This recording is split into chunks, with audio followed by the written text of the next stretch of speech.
What's up, everybody? Today, I am excited to announce my guest. He's a two-time first-team NJAC All-Conference DB, one-time All-ECAC, second-team member, and the utmost definition of a diamond in the rough.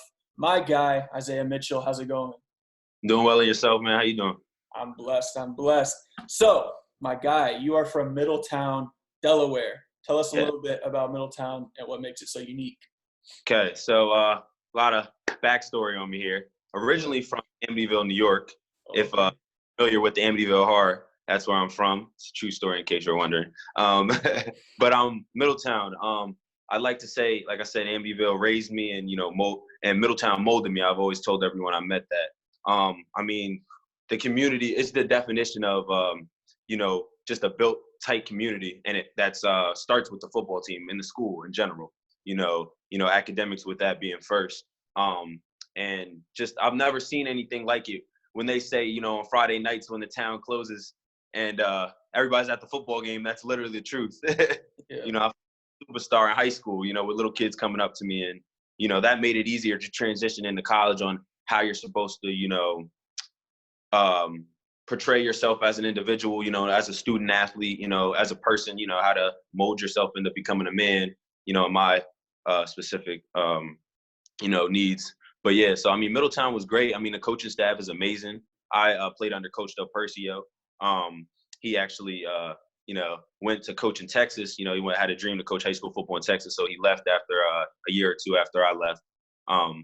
But yeah, I mean, I've got nothing but great memories there and great friendships. So yeah. So you went to Middletown to play football? Is that what Yeah. you're saying? So my grandmother raised me in Amityville. My parents actually passed away when I was younger. So my grandma raised me from 12 months to 13 years old, and things in Amityville. It was more or less like the school system. I guess it wasn't clicking with what my family wanted me to do. My grades were kind of falling a little bit, so I moved to Middletown and with my aunt and my uncle.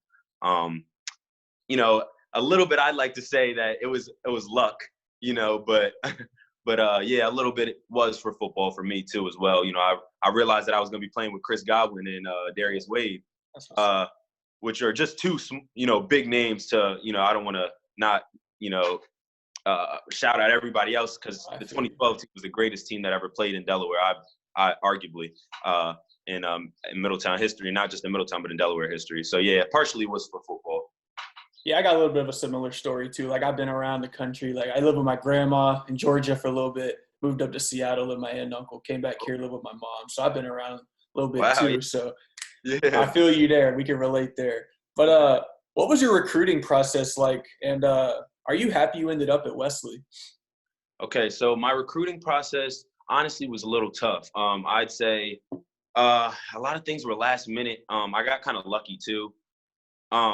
As far as not coming out of high school with no offers, that was a little upsetting to me. I had multiple calls, on coaches coming by and saying, more or less my thing was the grade thing. I think that's what it was. There's many different, who, ands, or whys, what happened. I don't like to harp on the past. I more or less try to move forward. But my recruiting process, like I said, was tough. I didn't have much help as far as, Coach Percio helped me. I don't want to sit here and say nobody helped me. And also I did a lot of 7-on-7s with Coach Dame Daniels too. He's a big name around Delaware, helps out a lot of guys. And also one of my Coach Nate, my senior year, who also helped me out. But recruiting process was tough. Like I said, I got lucky with Coach Lyle Hempel, who now coaches at where is it called? The Deeks. Oh my God, I'm losing train of thought right now. But anyway, originally he recruited me out of Stony Brook, and he was a defensive coordinator there. And his dad coaches, is on the board for high school football in Delaware, and he just kind of slid me in to Stony Brook last minute. Gave me an opportunity to be a walk-on, and I went to camp. So I wasn't really sure what preferred was with all of that. Yeah. I was still kind of new. Everybody only knows about getting an offer. That's what everybody wants. To pay for college if it's possible. But I ended up at Wesley because of Coach Drass, who rest in peace to him. He's actually passed away the year after I came here.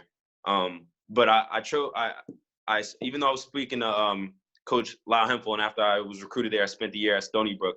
I ended up coming back to Wesley because he spoke to me still. Like after Coach Hempel did that day, he came to recruit me in high school, and Coach Drass was just like, hey, you know, I know you're going to Stony Brook. You know, you got a lot of talent, but if you still want to, you know, give me a call, I'm always on the line. So I remember not being happy with, you know, how walk-ons were being treated.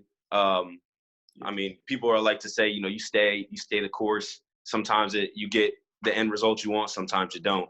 So I felt like I wanted to play football. I wanted to show what I can do. And I mean, I think I did just that when I transferred to Wesley, and I was welcomed with open arms. So that's a big fact. And I was actually, it transitions well into the next question, because over the past 2 seasons at Wesley, you have 76 tackles, 5.5 TFLs, 5 picks, fumble recovery, 7 pass breakups, block, amongst other things.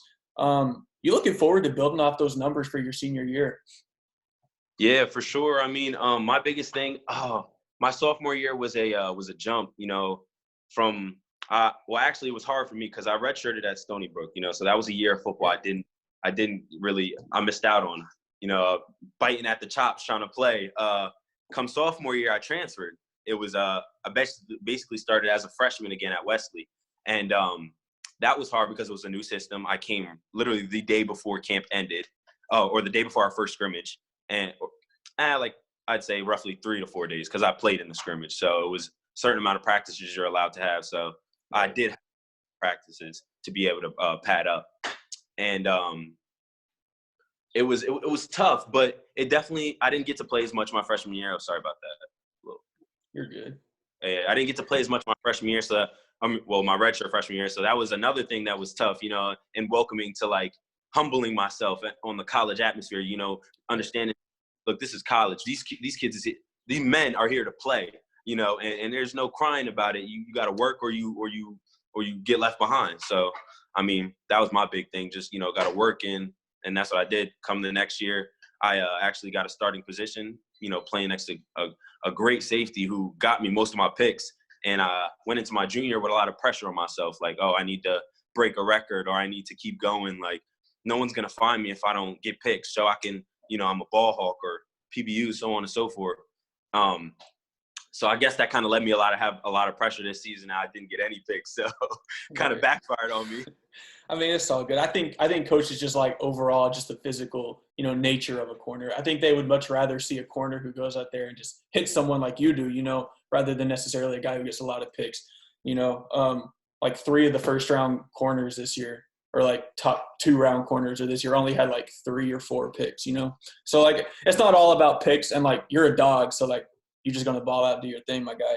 But take us into like a small school college game day. Like everybody knows about like big school game days, right? Like where you just like basically have the whole day. Like you don't really got to go to class, anything like that. Take us into what it's like at like a small school.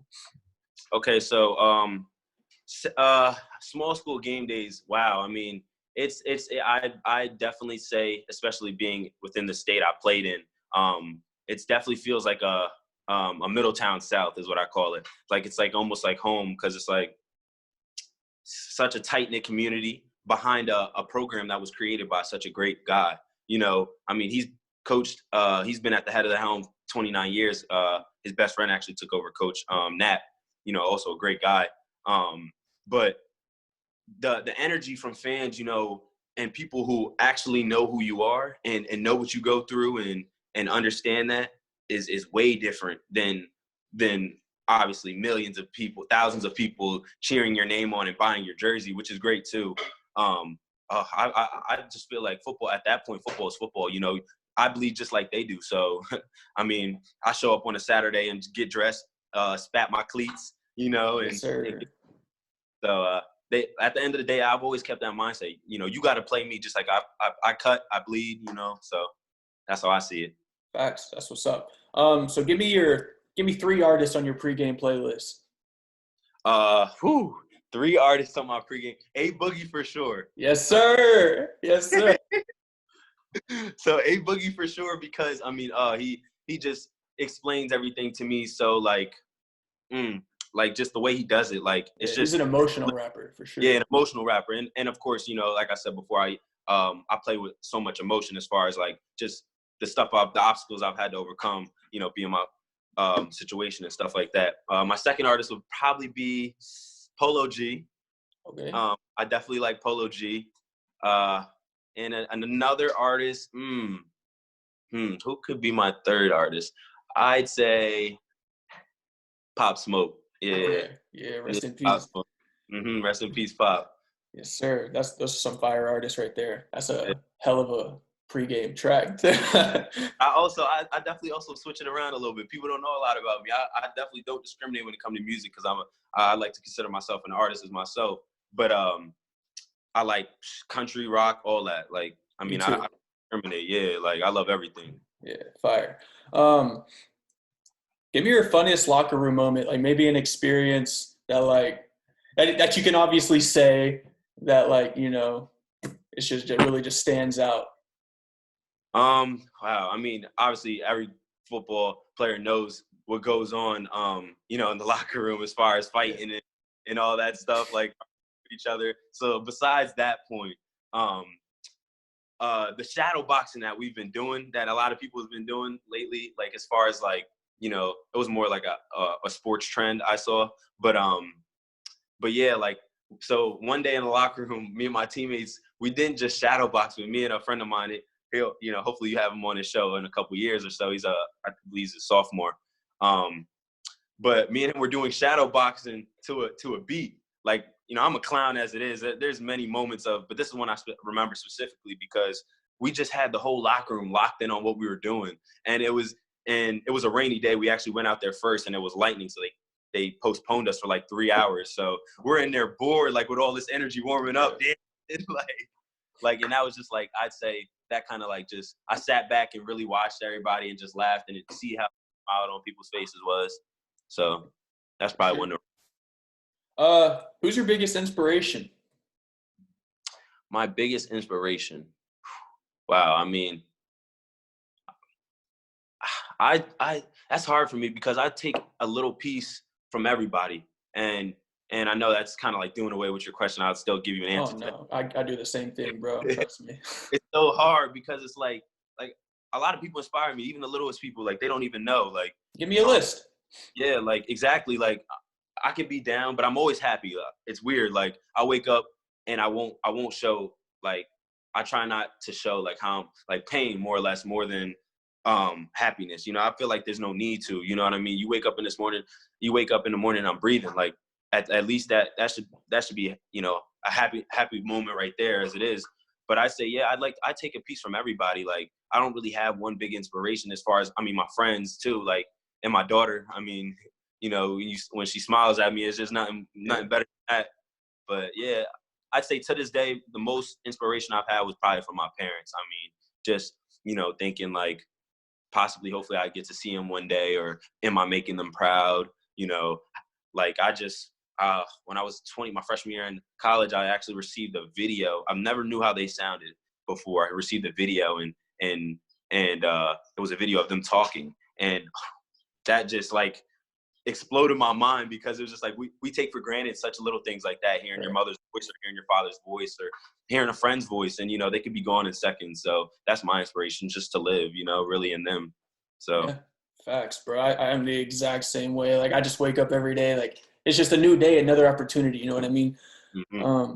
But what sets you apart from other small school DBs trying to go pro? What do you think like really just sets you apart? I'd say not just my experience. I've had Division I experience. Let's put it where it is. I mean, at the same time, football is football, but they're elite for a reason, and at their speed, at their pace. I've clocked in some great coaches. I've had some. So I feel like what differentiates me from them is just my my knowledge of the game on top of how I play. Like just I just feel like I'm authentic. Like I'm not anything anybody is, and I don't want to try to be anything anybody is. I just want to be me, and that I just feel like that sets me apart. And yeah. Yeah, and your vibe's electric, my guy. So, I mean, I guess only answer part of my next question then because you're super authentic. But who do you think the best DB in the NFL right now is? And then do you try to model your game after anyone? I know you say you're authentic, but there's got to be someone out there you Yeah. try. So a DB that I think like who just, and it's a little ironic because I've had my hair colored before just like him, and I do wear the number 7. But Tyrann Mathieu, I mean, he's Hey, not necessarily a corner, but like, oh my God, he has corner tendencies. He could play the slot. He could cover the slot like any person can in the NFL. And to me, a slot receiver is way much harder to cover than number 1. Granted, there's so much more body and they can, jump ball over you and stuff like that. But oh my God, he just brings that energy, and he doesn't need to always talk about it. He's misled like of what they thought he was, and it's easy to sit here and point fingers, but it's hard to actually get to know a person. I think he's my favorite because of that. No one really knows who he is. Like just a little off topic here, a quote of mine I seen in actually the movie NWA. Ice Cube said, "What do you?" He was talking about, they were talking about how bad the language was in his music. He's like, "What do you see when you walk outside of your house?" "I see AKs and Glocks," or something like that, like guns and stuff. And he was just like, "So how can you tell me how I feel?" That's how I kind of see like Tyrann Mathieu. People like portrayed him as something before he even got to the league because he made some mistakes, and which is like a lot of NFL players. And he just, fought through it, and his play on the field speaks for itself. I mean, I don't even speak on that. I just want to speak on him as a person because they know what he does. I mean, he's in the position he is for a reason. yeah, I was super happy when he got that ring with Kansas City this past year. So Uh, that's what's up. Who's the best player you've ever played with, and then the best player you ever played against okay, so the best player at I ever any level? at any level. Okay, the best player I ever played with would definitely be Chris Godwin, and he's in high school. I played with him, like I've said before. He was just wow. I mean, talk about guy you could send on a fade ball and just throw the ball up and not have to worry about it ever. You know what I mean? He was just electrifying as a player. He turned the whole stadium up, like, and he did it so humbly. Like standing next to him on the field, like I would be running for a tackle and I see a dark shadow run past me and take it before me, and I'd just be like, whoa. Um, and also he was a great person off the field too. He went to Penn State after his freshman year, came back and taught me everything. Like, as far as like, routes as a receiver, like how you should be breaking stuff off, level padding, like, things like that. And that was literally like in a couple days, he showed up to workouts and stuff and did that, and he's always been that person you could call, like, if you have questions, like, and stuff like that. He's ready to answer. Like he's not mean about not answering you, and stuff like that. Like some Help me get guys, him on the show. honestly, hopefully, like, I'm like, yeah, hopefully I can get him on the show. I can pull a couple strings, maybe. But yeah, that was the best player I think I played with. Best player I played against. Wow. That is a good one. I'm gonna go with. I'd say in high school. I again, and I mean, because I didn't. Yeah, and I'd say in high school, I'd say Quadri. Best player I played against was Quadri, and that's like as far as who I've guarded. And Quadri Henderson, he went to AI DuPont High School. He played at Pitt. Another great. I also played with him on 7-on-7. I played my Picked him up next. on Madden, actually. Yeah, exactly. And my next, who's right there with him. My next guess of who the best player I played against would probably be his brother. I mean, his brother. I'm sorry about that. Excuse me.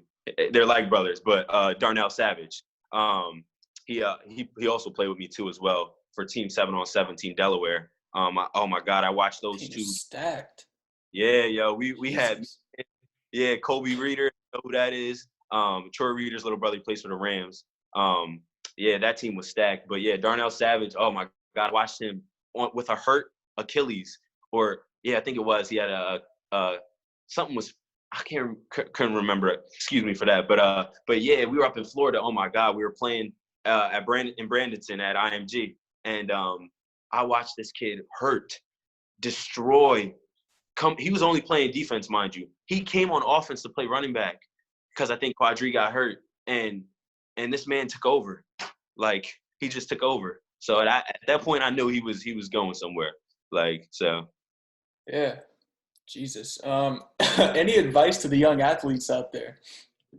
I'd say the number one thing is make sure, you stay focused. Like, I mean, and that sounds a little broad, but like it's the truth. Like, stay focused and understand what the goal is. Like, I feel like sometimes I got down on myself because I thought like I felt like at a point I did hit a little depression transferring from, D1 to D3. And I was like, oh, I thought too much about what people cared, what people thought about me, if I would play, how I would handle money. Like, and I mean, things work themselves out, and they slowly are. And I'm still, everybody struggles sometimes. But if you have faith and you keep working hard, who's to stop you? You know what I mean? My car freaking broke down yesterday, and a person I don't even know stopped by, picked me up, took me to AutoZone, bought me a hydraulic lift and a brand new wrench, because my wrench literally broke. So I'm sitting on the side of the road like, I'm on my way to pick up my daughter, and that happened. And this man just swooped up and saved me. And on the way to saving me, my best friend like drove to my car, fixed it, that wheel, and that person was just like, you know what, keep it, put it in your trunk. And I'm like, no one asked for stuff like that, but it's just like to think like, and that's something I would do. Whenever I see people when I'm driving on 13, which is a main road in Delaware, I stop and I'll get out and help push somebody's car. Like, but just to think that it's happening on my side, my end is it just shows that there are good people in this world. But you want to keep working hard and you want to do things and don't give up, because there's always somebody watching. Somebody's always got your back. You know what I mean? So. For sure. So you've been on a D1 level. You've also been at the D3 level. What do you think's like the biggest difference? So like, let's say like a young high school athlete, right? They're tuning into this. Mm-hmm. And they often do, because, I usually try to ask players this, especially when they've been in multiple levels. So what's your advice to like specifically like a kid who's trying to weigh his options, right? On if he would rather just get playing time right away, or if he'd rather, kind of like you mentioned earlier, just kind of trust the process and then just get your time. What's your advice there? Okay, so I'd say, if a lot of things, I think, you should want to have fun in doing what you're doing, and that's in anything you do. Like no one wants to do anything for no reason, but like it's good to. I think it's definitely good to go get that experience, at that Division I level. Working hard, because like I have friends who stayed and they got end up getting a full ride. Some are different than others. But I'd say the biggest difference in between the two is obviously speed and a little bit more knowledge, I think. My school is lucky enough to have great coaching staff who are up to speed on what, some of the latest, I guess, things to know about football is, including like, certain plays that are working, certain things like that. What coverages to run against, what spreads and stuff like that.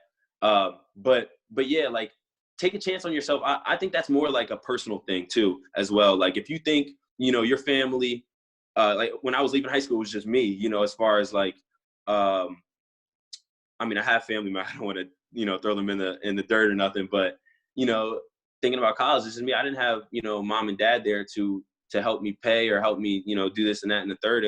It was all me, apartments, I got to worry about that, so like you got to think about stuff like that, when you're coming off to college, who's going to be paying that back? Are you taking loans out? If you did get a full ride, or if you get partial, how much is it for?